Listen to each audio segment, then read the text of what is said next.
2, 1.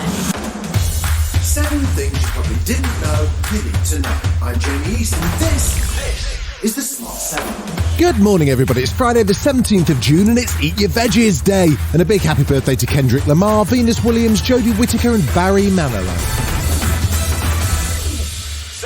Partygate just won't. Resignation letter described the Prime Minister putting him into an impossible and odious position, which led to him finally throwing in the towel.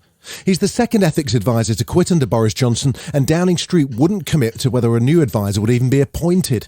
Chancellor Rishi Sunak says he was sad to read the letter, but advanced the argument that the ministerial code doesn't really matter. The Prime Minister under our system is the one who is the arbiter of the ministerial code, and we as ministers, obviously, we serve the Prime Minister. That view wasn't held up by Tory MP William Ragg. For the Prime Minister to lose one advisor on minister's interests may be regarded as misfortune, but to lose two looks like carelessness. And Chair of the Committee on Standards and Privileges, Labour's Chris Bryant, says that having a Prime Minister under more or less continuous investigation does damage to the UK's reputation. We used to be a country where the rule of law really mattered, where a gentleman's word was his bond, and now all of that is thrown away. It's profoundly un-British. As central banks across the world move to cut down the rate of inflation, interest rates are being cranked up rapidly. Thursday saw the Bank of England raise rates for a fifth successive time, putting interest rates at 1.25%. That's good news for savers, but bad news for mortgage holders. And Sky News economic and data editor Ed Conway did some maths. Remember, last night the Federal Reserve, that's America's central bank, they raised their interest rate, their main interest rate, by 0.75%. So the Bank of England doing this, some people will look at them and ask the question, are they moving a little bit too slowly? Higher interest rates can lead to a slowing growth and cause a recession, but Treasury Committee Chair Mel Stride told Bloomberg that a lot of the inflationary pressure may be temporary. A lot of that spike is, to be fair, I think outside of the Bank of England's control when it comes to monetary policy. The bank cannot control the price of oil. It can't stop wars occurring between Russia and the Ukraine, or supply chain bottlenecks or lockdowns in China.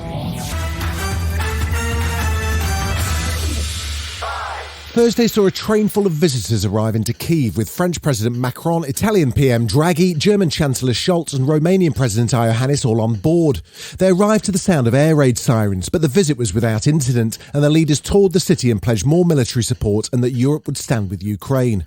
They also made clear that they would back Ukraine's candidacy for EU membership. President Zelensky expressed his thanks for the support and warned that Russia remains a threat to Europe. Today, Ukrainians are in the front line, fighting against the Russian strikes, but we are not alone. German Chancellor Olaf Scholz also had words of condemnation for Russia.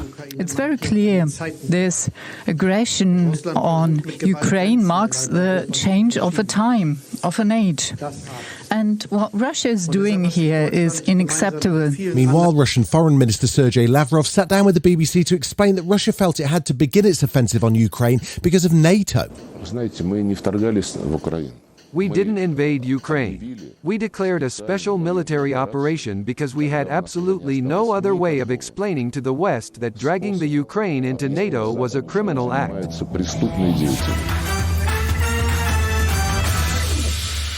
The third public hearing of the January 6th Congressional Committee took place on Thursday evening, with a focus on Mike Pence and the pressure that Donald Trump applied to try and get him to overturn the results of the election. Witnesses include Conservative Judge Michael Luttig, who warned that Donald Trump's plot was a war on democracy and that he himself would have gone to any length to stop it. I would have laid my body across the road before I would have let the vice president overturn the 2020 election. The committee also showed footage of Trump cranking up the pressure on Pence to discount electoral votes, as well as the reaction from the rioters when they learned he would not do so. I'm hearing reports that Pence caved.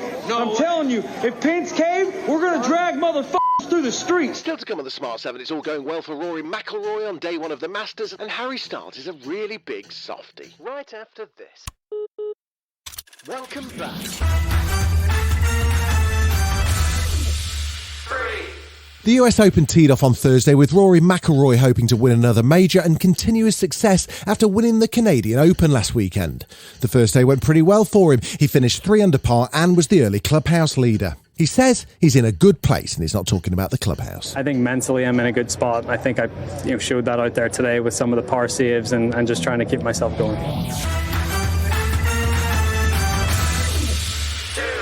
Justin Bieber's paralysed face was seen all around the world this weekend as the star battles a rare illness called Ramsay-Hunt syndrome.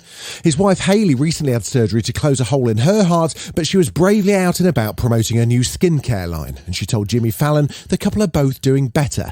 In fact, it seems that Justin Bieber might be okay. But I'm doing okay. He's also doing okay.